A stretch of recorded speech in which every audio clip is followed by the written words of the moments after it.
আজি কচুৰ চব্জি এখন খাম বুলি ভাবি এনেদৰে ঘৰতে থকা কচু কেইডালমান কাটি আনিলোঁ।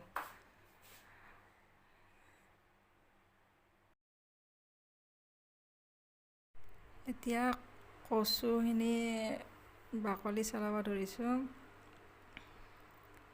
বিয়াৰ আগতো কচু ক'ত কাটিম, বিয়াৰ আগত কচু কটা দূৰৰে কথা, ৰান্ধি বাঢ়ি আগত দিলেও নাখাইছিলোঁ। যিয়ে নহওক এতিয়া বাৰু এইবিলাক অভ্যাস হৈ গ'ল আৰু খায়ো সোৱাদ লাগে কচুৰ চব্জি। আপোনালোকেও খাব।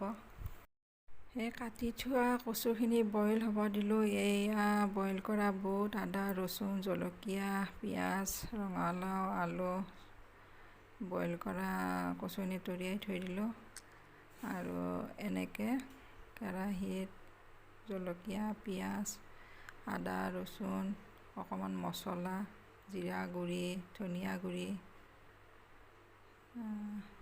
এনেকৈ দি দিলোঁ আৰু নিমখ দিলোঁ।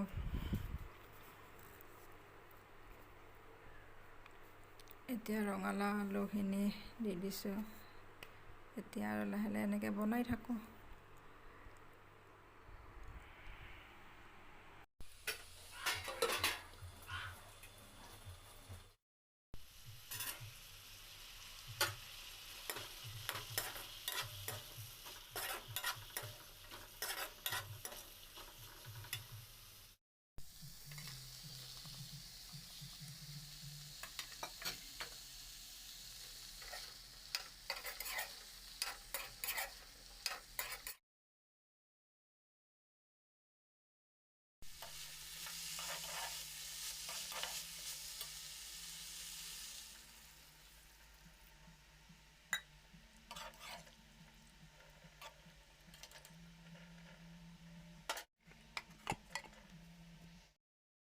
ৰাতি মাজে সময়ে মই ৰুটি খাওঁ, সেইবাবে চব্জিটো বহাই এনেদৰে ৰুটি বনাব ধৰিলোঁ।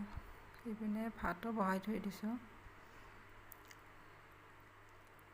বেছি নহয়, 2খন ৰুটি বনাওঁ, 2খন বা 3খন।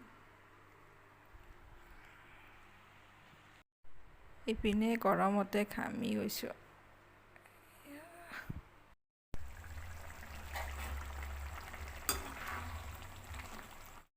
চব্জিখনো হৈ গ'ল, এতিয়া খোৱাহে কথা।